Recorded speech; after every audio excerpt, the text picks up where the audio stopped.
राधे राधे दोस्तों। आज हम आपको सुनाएंगे एक ऐसे कलयुगी बेटे की कहानी जो अपनी माँ का कलेजा निकाल कर उसे खा जाता है। अगर आप हमारे चैनल पर नए हैं तो प्लीज हमारे चैनल को ज्यादा से ज्यादा लाइक करें, सब्सक्राइब करें और शेयर करें। दोस्तों, एक राजा था। उसके दो पुत्र थे। राजा का राज्य बहुत दूर दूर तक फैला हुआ था। राजा रानी अपने दोनों पुत्रों को बहुत प्यार करते थे, क्योंकि हर माँ बाप अपने बच्चे को बहुत प्यार करता है। ऐसे ही राजा रानी भी अपने दोनों बच्चों को बहुत ही प्यार से पाल पोस रहे थे।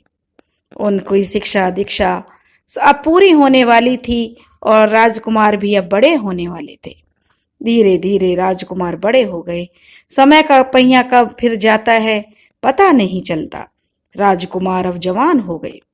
राजा ने दोनों राजकुमारों को अपने पास बुलाया और उनसे कहा कि पुत्र, मैं तुम्हें, बड़े राजकुमार से बोले, तुम्हें राज्य का उत्तराधिकारी नियुक्त करना चाहता हूं। इस पर राजकुमार कहने लगा, पिताजी, अभी तो मेरी शिक्षा दीक्षा पूरी हुई है। अभी तो मैंने राज्य के बारे में कोई जानकारी भी नहीं ली है। अभी इतनी जल्दी क्या है? अभी मुझे राज्य को घूमने दो, देश दुनिया को समझने दो, ताकि मैं अच्छा राजा साबित हो पाऊं। राजा को अपने पुत्र की बात बहुत अच्छी लगी। राजा कहने लगा, ठीक है बेटा, जब तुम कहोगे, जब हम तुम्हें युवराज बना देंगे। उस पर वह बड़ा पुत्र कहने लगा, पिताजी, मैं अभी इस दुनिया को घूमना चाहता हूँ, अपना राज्य देखना चाहता हूँ कि हमारा राज्य कहाँ कहाँ तक फैला हुआ है। मुझे अपने राज्य के विस्तार के बारे में पता होना चाहिए। उसके पिता ने उसे आज्ञा दे दी कि तुम जाओ और जो कुछ भी तुम चाहो तो कुछ कमा कर लाओ, ताकि मैं भी देखूं कि दोनों पुत्रों में कौन सा पुत्र उत्तराधिकारी बनने के योग्य है।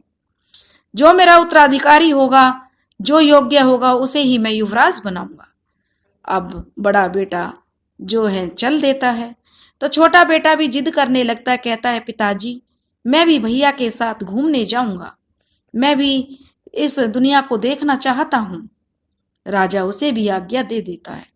अब जो रानी थी वह आरती की थाल, हल्दी, चंदन और दही लेकर आती है कि मेरे बच्चे परदेश जा रहे हैं तो दही से मीठा मुंह कराकर भेजूंगी, चंदन का टीका लगाऊंगी, ताकि उनकी यात्रा सफल हो, उनके साथ कोई अशुभ ना हो।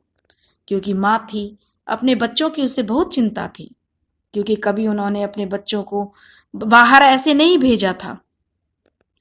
अब जो रानी थाल लेकर आई तो बड़ा बेटा निकल छा और छोटा बेटा निकलने वाला था। तो रानी ने छोटे बेटे की आरती की, उसे हल्दी चंदन का टीका लगाया और जो मिश्री मिली हुई दही थी, मीठी दही, उसको खिलाई। कहने लगी, बेटा, कहीं भी जाने से पहले मीठी दही खाकर जाना बहुत शुभ लक्षण होता है। बेटे ने दही खाई और माँ के और पिताजी के चरण छुए और चल दिया। अब चलते चलते उसने अपने बड़े भाई को पकड़ लिया। अब दोनों भाई साथ साथ चलने लगे। चलते चलते वे अपने राज्य की सीमा को पार कर गए। अब चलते चलते रहने के कारण उन्हें भूख प्यास लगाई थी। दोनों को प्यास के कारण बड़ा बुरा हाल हो रहा था। तभी उन्होंने देखा कि एक भटियारन बैठी हुई है। वे उस भटियारन के पास गए और कहने लगे, बूढ़ी माँ, हमें थोड़ा सा पानी पिला दो। तब भटियारन ने देखा कि बड़े सुंदर राजकुमार हैं, बड़े अच्छे बच्चे हैं। वह कहने लगी, बेटा, मेरे पास तो यहाँ पानी नहीं है, अगर तुम्हें पानी पीना है तो मेरे साथ मेरे घर चलो। भटियारन उन दोनों को लेकर अपने घर आ गई। घर आकर उन दोनों राजकुमारों को उस बूढ़ी भटियारन ने पानी पिलाया। क्योंकि जो भटियारन थी उसके कोई पुत्र नहीं था, ना ही पुत्री थी, उसके कोई नहीं था, यार, रिश्तेदार, सगा संबंधी कोई नहीं था। वह बेचारी अकेली थी और अपना काम करके अपना गुजारा करती थी। अब वह उन दोनों बच्चों को देखकर बड़ी खुश हुई। वह सोचने लगी, अगर ये दोनों लड़के मेरे घर रह जाएं तो मेरी जो बेटे पाने की तमन्ना है वह पूरी हो जाएगी। ये दोनों मेरे बेटे बन जाएं तो मेरा बुढ़ापा बड़े सुख से कट जाएगा। वह उनके लिए खाना बनाकर लाई, उन्हें बड़े प्यार से खाना खिलाया। बूढ़ी भटियारन का प्रेम देखकर दोनों बच्चे कहने लगे, बूढ़ी माँ, हम आपके पास कुछ दिन रुकना चाहते हैं, इस नगर को घूमना चाहते हैं, देखना चाहते हैं। यह सुनकर बुढ़िया बड़ी खुश हुई, कहने लगी, ठीक है बेटा, तुम जितने दिन चाहो मेरे पास रुक जाओ। अगर चाहो तो तुम मेरे बेटे बनकर जिंदगी भर भी रुक सकते हो। इस पर दोनों लड़के बोले, बूढ़ी माँ, हम जो राजकुमार हैं और पड़ोसी राज्य के राजकुमार हैं, हम देश भ्रमण के लिए निकले हैं। यह सुनकर बुढ़िया चुप हो गई। बुढ़िया कहने लगी, बेटा, इस दुनिया में मेरा कोई नहीं है। मैंने तुम्हें कुछ दिन मेरे पास रह लोगे, मैं उसी में खुश हो जाऊंगी। अब वे दोनों बुढ़िया के पास रहते, रात को बुढ़िया के पास आते, पूरा दिन जो घूमते, नगर घूमते, देखते। एक दिन उन्होंने देखा कि नगर के चौराहे पर ढोल नगाड़े बज रहे हैं, बड़ी भीड़ इकट्ठा हो रही थी। वे बुढ़िया माई से कहने लगे, बुढ़िया माई, ये किस चीज की आवाज आ रही है? तब बुढ़िया ने कहा कि बेटा, इस नगर के राजा ने अपनी जो राजकुमारी है उसके लिए स्वयंवर रखा है, और स्वयंवर की शर्त यह है कि उसने एक हाथी को जयमाला दी है। हाथी जिस भी व्यक्ति के गले में जयमाला डाल देगा, उसके साथ उस राजकुमारी का विवाह हो जाएगा। यह सुनकर दोनों राजकुमार कहने लगे कि हम भी जो है स्वयंवर में जाएंगे। बुढ़िया कहने लगी कि स्वयंवर की शर्त के लिए तो काफी दिन हो गए हैं। हर रोज हाथी जो माला लेकर आता है, चौराहे तक आता है, खड़ा हो जाता है। देश परदेश से कितने राजकुमार आए हैं, लेकिन हाथी ने किसी को भी जयमाला नहीं पहनाई। तब वे कहने लगे, फिर तो हम जरूर वह जो स्वयंवर है उसे देखने जरूर जाएंगे। दोनों राजकुमार अगली सुबह उस चौराहे पर जाकर खड़े हो गए। जब जो ढोल नगाड़े बजे, हाथी आया तो उसने देखा हाथी ने कि दो राजकुमार खड़े हैं, तो उस हाथी ने छोटे राजकुमार के गले में जयमाला डाल दी। यह देखकर बड़ा राजकुमार बड़ा ही दुखी हुआ कि हाथी ने छोटे राजकुमार के गले में माला डाल दी, मेरे में क्यों नहीं डाली? मैं तो उससे ज्यादा होशियार हूं, उससे ज्यादा अक्लमंद हूं, ज्यादा बुद्धिमान हूं, लेकिन उसने छोटे के गले में माला डाल दी। अब जो वहां का राजा था, उसने छोटे राजकुमार के साथ अपनी बेटी का विवाह कर दिया और उसे अपना आधा राजपाट दे दिया। अब जो बड़े राजकुमार से यह बात सहन नहीं हो रही थी, क्योंकि राजकुमारी बड़ी खूबसूरत थी, बिल्कुल इंद्रलोक की अप्सरा थी। वह उससे विवाह करना चाहता था, लेकिन विवाह छोटे राजकुमार का हो गया। बड़े राजकुमार को अपने भाई से बड़ी जलन हो रही थी। अब उसके मन में तरह तरह के विचार आने लगे। कहते हैं ना, जैसा सोचोगे दिमाग वैसे ही विचार उत्पन्न करने लगता है। वह अपने भाई के बारे में बुरा बुरा सोचने लगा। वह सोचने लगा कि मेरी माँ ने चलते टाइम मेरे भाई को तो टीका किया, आरती की, लेकिन मेरा टीका और आरती नहीं किया। यह सब दोस्तों मेरी माँ का है, उसी के कारण मेरी शादी नहीं हुई और मेरे भाई की शादी हो गई। वह अपने छोटे भाई से बोला कि तुम यहाँ पर रहो, कुछ दिन आराम से रहो, मैं देश भ्रमण के लिए जाता हूँ। लेकिन उसने यह नहीं बताया कि मैं वापस अपने राज्य जा रहा हूँ। अब वह बड़ा राजकुमार वहां से चल दिया। उसके मन में प्रतिशोध था, प्रतिशोध की ज्वाला भभक रही थी। वह अपने भाई और माँ से बदला लेना चाहता था, क्योंकि राजकुमारी का विवाह उसके साथ नहीं हुआ। वह राजकुमारी को देखते ही उस पर लट्टू हो गया था। अब वह वहां से चलते हुए अपने राज्य में आ गया, और राज्य में जब वह महल में पहुंचा तो राजा तो उस समय कहीं गए हुए थे शिकार खेलने के लिए। रानी घर पर अकेली थी। रानी से जब अपने बड़े बेटे को देखा तो भागकर अपने बेटे को अपने गले से लगा लिया और कहने लगी, राजकुमार, बड़ी जल्दी 8-10 दिन बाद ही आ गए, तुम तो देश भ्रमण के लिए निकले थे। इस पर राजकुमार कहने लगा, माँ, जो छोटा भाई है उसकी नौकरी लग गई है। वह अभी, क्योंकि उसकी माँ ने पूछा छोटा राजकुमार कहाँ है, वह कब आएगा? तब वह कहने लगा कि छोटे राजकुमार की नौकरी लग गई है और मैं तो ठहरा निठल्ला, मुझे किसी ने कोई काम नहीं दिया, इसलिए मैं वापस आ गया। माँ, आज मेरा मन बड़ा जंगल घूमने का कर रहा है, तुम मेरे साथ चलो। तब वह रानी कहने लगी, बेटा, अभी तुम्हारे पिताजी शिकार पर गए हैं, उन्हें वापस आने दो, मैं उनसे पूछ लेती हूँ। उनसे पूछने के बाद मैं तुम्हारे साथ जरूर चलूंगी। वह कहने लगा, नहीं माँ, अब मेरा छोटा भाई भी नहीं है, नहीं तो मैं उसे अपने साथ ले जाता। आज मेरा घूमने का बड़ा मन है। अपने बेटे की ऐसी बात सुनकर माँ तुरंत उसके साथ चल दी। कहने लगी, ठीक है, मेरे बेटे का इतना मन कर रहा है तो चलो, मैं तुम्हारे साथ चल देती हूँ। रानी कभी भी राजा से पूछकर बाहर नहीं जाती थी। उस दिन वह अपने बड़े बेटे के साथ चल दी, क्योंकि अपने बेटे के साथ जा रही है तो उसमें बूझने वाली क्या बात रह गई। अब वे चलते चलते घने जंगल में चले गए। क्योंकि रानी को ज्यादा चलने की आदत नहीं थी, तो रानी तो बेचारी थक गई, उससे ज्यादा नहीं चला जा रहा था। लेकिन जो राजकुमार था वह तो एक षड्यंत्र रच रहा था, उसके मन में तो षड्यंत्र चल रहा था। वह रानी को चलता रहा। रानी जब बिल्कुल थक कर चूर हो गई तो कहने लगा, माँ तुमसे चला नहीं जा रहा है अब आगे। तो कहने लगी, हाँ बेटा, चलो किसी पेड़ के नीचे बैठकर थोड़ा विश्राम करते हैं, फिर आगे चलते हैं। दोनों माँ बेटा एक पेड़ की छांव में बैठ गए। उस पेड़ के ऊपर एक तोता और तोती रहते थे। तोता और मैना दोनों। तोता मैना रहते थे, उन दोनों को देख रहे थे। तब वह लड़का कहने लगा, माँ तुम थक गई हो, थोड़ा आराम कर लो, लाओ अपना सर मेरी गोदी में रख दो। माँ अपने बच्चे को देखकर बड़ी खुश हो रही थी कि मेरे बेटे को मेरी कितनी परवाह है, कितना प्यार करता है मेरा बच्चा। वह कहने लगी, नहीं मेरे बच्चे, तू भी तो थक गया होगा। लेकिन वह कहने लगा, नहीं माँ।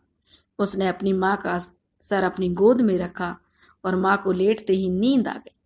जब माँ सो गई तो बेटे ने अपनी कटार निकाली और माँ के गले में वार कर दिया। वार करते ही माँ का गला जो धड़ से अलग हो गई, गर्दन धड़ से अलग हो गई और माँ के प्राण पखेरु उड़ गए। इससे भी उसका दिल नहीं भरा राजकुमार का। कहने लगा, तुमने हम दोनों भाइयों में फर्क किया। तुम छोटे भाई को चाहती हो इसलिए उसकी शादी हो गई। तुमने उसको हल्दी टीका लगा के, चंदन का टीका लगा के आरती करके विदा किया और मेरे साथ ऐसा व्यवहार किया, तभी मुझे राजकुमारी नहीं मिली। अब उसने माँ को मार दिया। तोता और मैना ऊपर बैठे सब देख रहे थे। उन्हें भी देखकर बड़ा दुख हुआ कि देखो कैसा कलयुगी पुत्र है जो अपनी माँ को मार दिया। लेकिन इस पर भी उसे तसल्ली नहीं हुई। उसने कटार ली और अपनी माँ का कलेजा चीर कर निकाल लिया। कलेजा निकाल कर उसने अपनी गमछा में रखा और उसे लेकर महल की तरफ चल दिया। लेकिन जो कलेजा था, माँ फिर भी तड़प रही थी बेटे के लिए। तो कलेजा कह रहा था, बेटा धीरे धीरे चल, गिर जाएगा, कोई कांटा लग जाएगा। यह आवाज सुनकर वह चौंका कि यह आवाज कहां से आई। लेकिन उसने अनदेखा कर दिया कि यहाँ कौन बोलेगा, माँ को तो मैंने मार दिया है और कोई यहाँ पर है भी नहीं।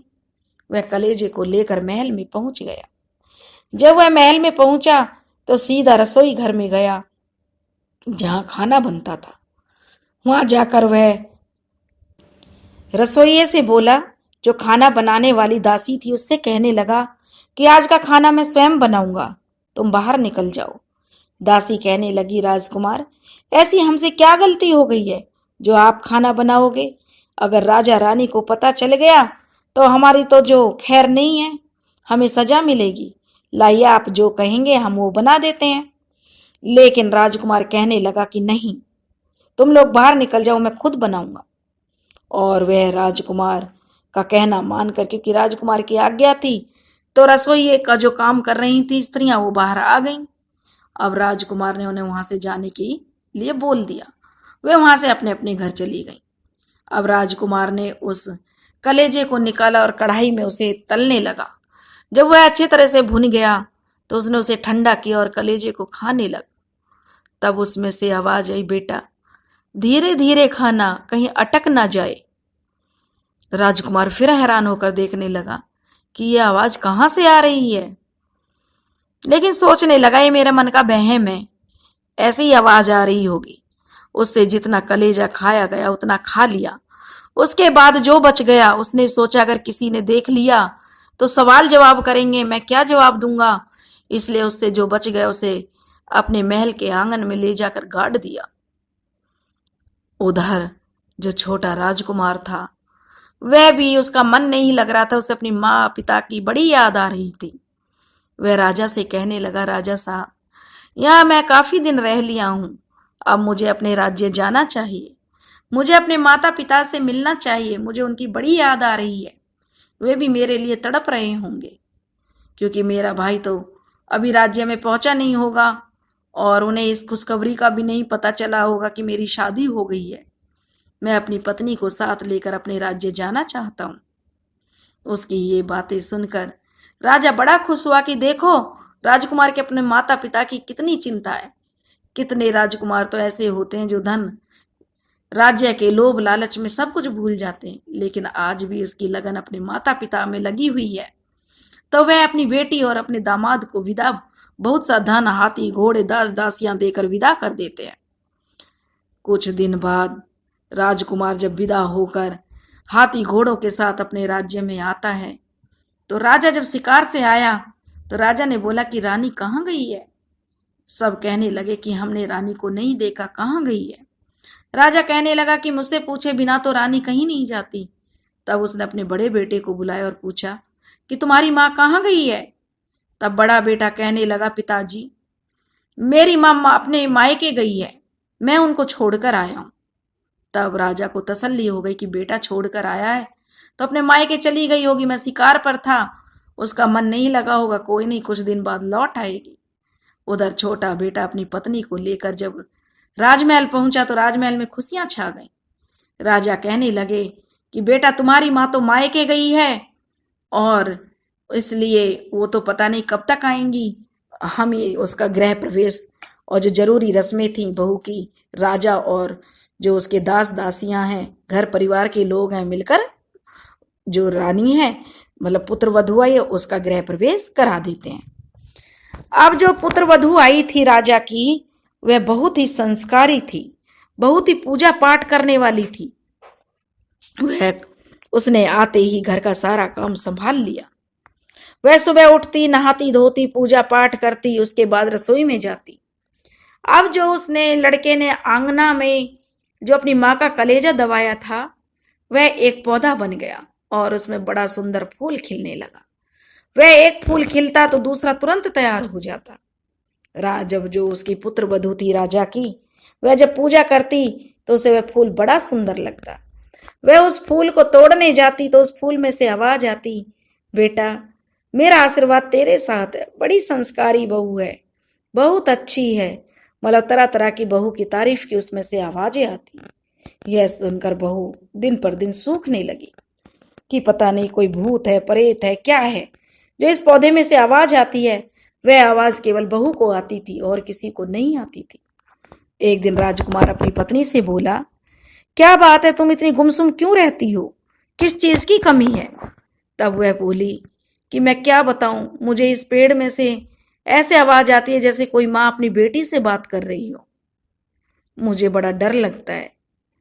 राजकुमार ने कहा, अच्छा ये बात है। हाँ, जब भी मैं पूजा के लिए फूल तोड़ती हूँ तो इसमें से मुझे बड़ी माँ की जैसी आवाज आती है, जैसे कोई माँ अपनी बेटी को आशीर्वाद दे रही हो। यह सुनकर राजकुमार राजा के पास पहुंचा और राजा को सारी बात बताई। राजा कहने लगा कि हाँ मैं भी देख रहा हूं, यह देखकर मैं भी हैरान हूं। अब से पहले तो हमारे महल में यह पौधा नहीं था, यह अचानक कहाँ से आ गया। और इसका फूल देखो कितना सुंदर है, सब लोगों का ध्यान इसने अपनी तरफ आकर्षित कर रखा है, लेकिन अचानक ये कहाँ से आ गया। अब राजा ने अपने राजपुरोहित को बुलवाया और उनसे उसके बारे में पूछने लगे। राजपुरोहित कहने लगा, महाराज मैं इसका जवाब नहीं दे सकता, मेरी समझ से परे है कि यह फूल कहाँ से आया है और ये क्या बोलता है। अब राजा ने अपने नगर में ढिंढोरा पिटवा दिया कि जो कोई भी ब्राह्मण या कोई भी नागरिक, कोई भी ऋषि मुनि, राज पुरोहित, पोथी पत्रा वाले ब्राह्मण, कोई भी या आम नागरिक जो भी इसका राज मुझे बताएगा उसे मैं अपना आधा राजपाट दे दूंगा। बहुत से ज्ञानी ध्यानी लोग आए लेकिन सब असफल रहे, कोई भी उसका राज नहीं समझ सके। अब पड़ोसी गांव में एक ब्राह्मण अपनी पत्नी के साथ रहता था। वह ब्राह्मण भिक्षा मांगकर गुजारा करता था। ब्राह्मण हर घर से मतलब गांव में 5 घर वह चुनता और उन 5 घर से एक एक मुट्ठी अनाज वह भिक्षा में लेता। ऐसे करके एक दिन में वह 7 गांवों से भिक्षा मांगता और 5-5 घर वह चुनता था और जितना अनाज उसे मिलता उसी में वह और उसकी पत्नी गुजारा करते थे। वे बड़े गरीब थे उनके बड़े दयनीय स्थिति थी, बड़े कष्ट में दिन बीत रहे थे। उनको लोग, जो उस ब्राह्मण को लोग पागल कहते थे कि देखो कितना मूर्ख ब्राह्मण है, जो 5 घर से भिक्षा मांगता। अगर हर घर से भिक्षा मांगे तो इसका कितना अच्छे से इसकी जरूरतें पूरी हो जाए। लेकिन वह ब्राह्मण बहुत ही भोले बाबा का भक्त था। उसे मोह माया से कोई लगाव नहीं था, वह अपना उसी में खुश रहता। एक दिन उसकी पत्नी बोली, ब्राह्मण से बोली, स्वामी, राजा ने जो यह मुनादी करवाई है, आप भी राजमहल जाइए, आप उसके बारे में बता कर आइए, आप भी तो ज्ञानी हैं। वह ब्राह्मण कहने लगा, अरे भगवान, तो क्यों मुझे सजा का पात्र बनाना चाहती है? मेरे को तो कुछ समझ नहीं आ रहा। मैं तुझे कहाँ से ज्ञानी दिखता हूँ? मुझे नहीं पता उसका क्या राज है। अगर मुझे उसका राज पता होता तो मैं जरूर जाता। लेकिन ब्राह्मणी ने जिद पकड़ ली और कहने लगी कि तुम अपनी दरिद्रता दूर करना ही नहीं चाहते। कहते हैं ना, तुम्हें तो दरिद्र पैदा हुए और दरिद्र ही मरना है। अपने घर में कलह ना हो, इसलिए वह ब्राह्मण वहां से चल दिया। चलते चलते ब्राह्मण उसी जंगल में आ गया और उसी पेड़ के नीचे बैठ गया जहां राजकुमार ने रानी को मारा था। तब वह ब्राह्मण उसी पेड़ के नीचे बैठ गया, क्योंकि जो रानी का शरीर है उसे तो जंगली जानवर खा चुके थे। वहां पर तो रानी का शरीर थोड़े ही रखा रहता। उसी पेड़ के ऊपर तोता मैना बैठे हुए बातें कर रहे थे। ब्राह्मण थका हुआ था, सो उस पेड़ की गहरी छाया में बैठ गया। उसे नींद नहीं आ रही थी। वह यह सोच सोचकर परेशान था कि राजा को मैं क्या बोलूंगा। राजा जरूर मुझे सूली पर लटका देगा, लेकिन अगर घर जो वापस जाऊंगा तो पत्नी कलह करेगी। इससे अच्छा तो जो होगा देखा जाएगा। तभी तोता मैना आपस में बातें कर रहे थे। तोता कहने लगा, मैना, देख रही है क्या चल रहा है आजकल? कैसा घोर कलयुग आ गया है। मैना कहने लगी, क्या बात है तोता? तब कहने लगा तोता, देखा तूने उस दिन उस राजकुमार ने अपनी माँ को यहाँ पर जो उसका गला काट दिया था और उसका कलेजा निकाल कर जो खाने के लिए ले गया। उस राजकुमार ने उस कलेजे को अपने आंगन में रख दिया, मतलब मिट्टी में दबा दिया। और उस कलेजे से माँ की जो ममता है वह इतनी पवित्र होती है कि अपने बच्चों को मरने के बाद भी आशीर्वाद ही देती है। वह माँ उस घर में एक पौधे के रूप में जन्म ली है और वह पौधे में फूल बहुत सुंदर खिलते हैं। जब भी उसकी बहू फूल तोड़ने जाती है तो वह अपनी बहू से बड़ी प्रसन्न होती है और आशीर्वादों की झड़ी लगा देती है कि ऐसी संस्कारवान बहू घर में आई है। लेकिन उसकी बहू उससे बहुत डरती है कि ये आवाज कहाँ से आई है। उसका डरना भी लाजमी है कि ऐसे कोई पौधा बोलता तो नहीं है और उसकी आवाज भी बहू को ही सुनाई देती है। अब राजा ने जो मुनादी कराई है कि जो कोई भी इसका अर्थ बताएगा उसे मैं अपना आधा राजपाट दे दूंगा। मैं ना, यह मूर्ख ब्राह्मण यह जा रहा है उसका अर्थ बताने के लिए, और इसे तो खुद ही इतना ज्ञान नहीं है। यह तो भिक्षा भी मांगकर अपना गुजारा, भिक्षा भी उतनी ही मांगता है जिसमें इसका गुजारा भी ढंग से नहीं चले। ये मूर्ख ब्राह्मण चला उनका जो है उनकी जो समस्या का हल करने। अब वह ब्राह्मण सारी बातें वहां सुन रहा था। ब्राह्मण ने थोड़ी देर आराम किया, तोता मैना की सारी बातें सुनी। जब मैना कह रही है, हाँ, कैसे भूल सकती हूँ मैं वह दिन तोता जिस दिन उस निर्दयी बेटे ने अपनी माँ को यहाँ हमारे सामने हमारी आंखों के आगे कटार से उसका गला काट दिया था। जिसका धड़ और सिर अलग पड़ा हुआ था, उसे तब भी चैन नहीं मिला तो उसने कटार से कैसे अपनी माँ का दिल निकाल लिया था। उसके शरीर को तो जंगली जानवर खा गए, लेकिन उस दिन से मैं चैन से नहीं सो पाई कि क्या एक पूत इतना कपूत हो जाता है जो अपनी माँ का कलेजा निकाल कर खा जाता है। तोता मैना आपस में बातें कर रहे और ब्राह्मण उसकी सारी बातें सुन रहा था। आराम करने के बाद उधर तोता मैना भी अपनी बातें पूरी करके उड़ गए और ब्राह्मण वहां से चल दिया। ब्राह्मण समझ गया यह तो राजा के घर की सारी बातें हैं। उसे उसकी सारी बातों का अर्थ मिल गया, क्योंकि मैना कह रही थी कि अब इस ब्राह्मण का भाग जागने वाला है, अब इसकी दरिद्रता दूर होने वाली है। अब वह समझ गया कि ये राजा की ही बातें हैं, क्योंकि उसने तोता मैना की सारी बातें सुन ली थी। ब्राह्मण जब राजा के महल में गया तो उसने द्वारपाल से कहा कि राजा को बताओ कोई ब्राह्मण आया है और वह तुम्हारी समस्या का हल बताएगा। द्वारपाल महल में गया और उसने राजा को ब्राह्मण के आने की बात बताई। ब्राह्मण ने राजमहल में ब्राह्मण का बड़ा सत्कार किया, प्रेम से उसे बैठाया और अगले दिन जब दरबार सजा तो ब्राह्मण को दरबार में बुलाया गया। कुछ ब्राह्मण और भी थे जो उस ब्राह्मण को जानते थे। सब लोग उसका मजाक उड़ाने लगे। अरे यह तो वह मूर्ख ब्राह्मण है, ये भला क्या बताएगा, ये तो मूर्खता के लिए प्रसिद्ध है। लेकिन वह बिल्कुल भी विचलित नहीं हुआ। वह सबके ताहने सुन रहा था, सबके व्यंग सुन रहा था। तब वह राजा से कहने लगा, राजा साहब, छोटा मुंह बड़ी बात, अपने बड़े राजकुमार को मेरे पास बुलाइए। राजा कहने लगे, साफ साफ बोलो ब्राह्मण, आप कहना क्या चाहते हो।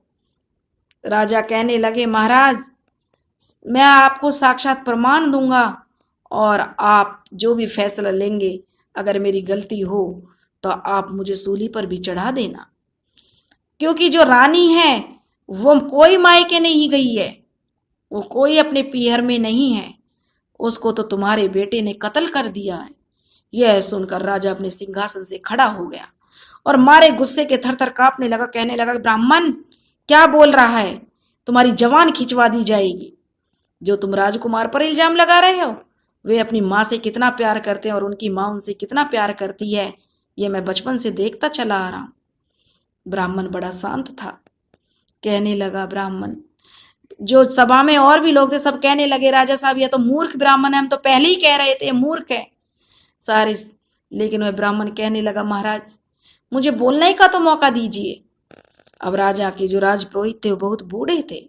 उन्होंने राजा को सलाह दी, राजा साहब, जो सजा देनी है वह तो बाद में निश्चित होगी, पहले उसे अपनी पूरी बात तो करने दीजिए। राजा ने ब्राह्मण से कहा कि ठीक है, आगे कहिए। बड़े राजकुमार को महल में बुलवा दिया गया। राजकुमार महल में आया तो ब्राह्मण कहने लगा, राजकुमार, तुम अपनी मां को लेकर जंगल में गए थे। राजकुमार कहने लगा, आप क्या कह रहे हो ब्राह्मण देवता, आप झूठ बोल रहे हो। मेरी माँ तो मायके में गई है, मैं उसे मायके छोड़कर आया था, मैं खुद उसे लेकर गया था मायके। तब वह कहने लगा, ब्राह्मण, नहीं, राजकुमार झूठ बोल रहा है। राजकुमार अपनी माँ को लेकर जंगल में गया और वहां इसने कटार से अपनी माँ का सिर धड़ से अलग कर दिया। ब्राह्मण का इतना कहना था कि सब लोग अपने सिंहासन से खड़े हो गए और हाय हाय करने लगे कि क्या रानी अब जीवित नहीं है। नहीं, रानी अब जीवित नहीं है, क्योंकि राजकुमार ने जलन में आकर, क्योंकि इनके छोटे भाई का विवाह हो गया था, इस बात से ये बहुत क्रोधित थे कि मेरी माँ ने उनको टीका किया है, इसलिए मेरे भाई को हाथी ने पसंद किया है। मेरे साथ मेरी माँ ने कोई शुभ शगुन नहीं किया, इसलिए यह अपनी माँ से बदला लेना चाहता था। इसके मन में यह बैठ गई कि मेरी माँ छोटे राजकुमार को ही प्यार करती है, मुझे नहीं करती। यह अपनी माँ को जंगल में लेकर गया और वहां इसने इसका अपनी माँ का धड़ सिर से अलग कर दिया। तब भी इसका जो गुस्सा शांत नहीं हुआ तो इसने अपनी कटार से अपनी माँ का कलेजा निकाल लिया। यह सुनते ही जो लोग थे, प्रजा इकट्ठी हुई थी, सबकी आंखों में आंसू आ गए। सब कहने लगे, हरे, इतना बड़ा दुष्कर्म कर दिया, इतना बड़ा पाप कर दिया। जो एक इतनी पतिव्रता नारी थी, इतनी अच्छी रानी थी हमारी, उनका कलेजा निकाल लिया, खुसर फुसर महल में होने लगी। उसके बाद ब्राह्मण बोला, क्यों राजकुमार, मैं सही कह रहा हूं ना। राजकुमार फिर भी अपनी बात पर डटा कहने लगा कि ये ब्राह्मण झूठा है, झूठ बोल रहा है। ब्राह्मण कहने लगा कि जब इसने कलेजा निकाल लिया तो इसका दिल उससे भी नहीं भरा। यह कलेजे को लेकर आया और इसने उसे पकाया और पकाकर इसने उसे खाया। जितना इससे खाया गया उतना खा लिया। उसके बाद इसने उस कलेजे को आंगन में रोप दिया जहां वह पौधा उगा है, और उस पौधे से जो फूल खिले हैं उनमें रानी की आत्मा बसी हुई है, क्योंकि रानी अपने घर परिवार से बहुत प्यार करती थी और वह बहुत पतिव्रता थी, उसमें इतना सत था। तो वह अपनी बहू से बड़ी खुश है। उसकी बहू रोज पूजा पाठ करती है, वह अपनी बहू को ढेरों आशीर्वाद देती है। यह सुनकर सबको लगने लगा, अब तो राजा भी समझ गया कि बात तो यही है। इस पंडित को कैसे पता चली, इसने तो सारी बात सच सच बता दी है। तब वह पंडित कहने लगा, चलो हम उस पौधे के पास चलते हैं। तोता और मैना यह भी कह रहे थे कि वह जो बहू है, यह भी उस पंडित ने सुन लिया था कि जो बहू है उसके पास, उस जो पूजा पाठ करते उसके पास इतनी शक्ति है कि उसकी उंगली में अमृत है अगर वह चीर कर उसमें 2 बूंद उस पौधे पर डाल देगी तो रानी बिल्कुल जीवित हो जाएगी। यह बात उस पंडित ने अभी तक नहीं बताई थी कि उसे यह भी मालूम था। जब सब लोग उस आंगन में आए तो पंडित ने पोथी पत्रा खोलकर थोड़ा सा नाटक किया कि देखता हूं कि मैं रानी को जीवित भी कर सकता हूं। यह देखकर तो सब और जय जयकार होने लगी पंडित की कि रानी जीवित हो जाएगी, तो यह तो बड़ा चमत्कार होगा।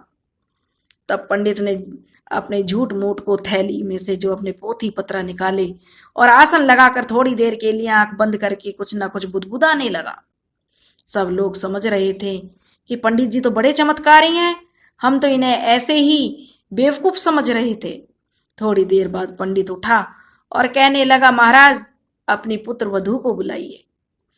राजकुमार अपनी पत्नी को लेकर आया तो वह कहने लगे, हाथ जोड़कर पंडित जी को प्रणाम किया और कहने लगी, पंडित जी बताइए मेरे लिए क्या आज्ञा है, क्योंकि पंडित जी को तो तोता मैना की सारी बातें सुन ली थी। तब वह कहने लगे कि बेटी तुम बहुत संस्कारी हो, तुम पर भगवान की असीम कृपा है, और तुम जो एक काम करो, तुम अपनी जो छोटी उंगली है उसमें चीरा लगाकर 2 बूंद अपने रक्त की इस पेड़ पर डाल दो तो रानी जी उठेगी। अब वह बहू कहने लगी, बस इतनी सी बात है, अगर मेरी माँ सासू माँ जी उठेंगी तो 2 रक्त किया मैं अपना पूरा हाथ काटने के लिए तैयार हूं। ब्राह्मण कहने लगा, नहीं, उसकी नौबत नहीं आएगी, आप सिर्फ 2 बूंद रक्त डाल दीजिए। अब जो ब्राह्मण उसकी राजकुमार की पत्नी थी उसने अपने हाथ में चीरा लगाया और 2 बूंद रक्त की उस पौधे पर डाल दी।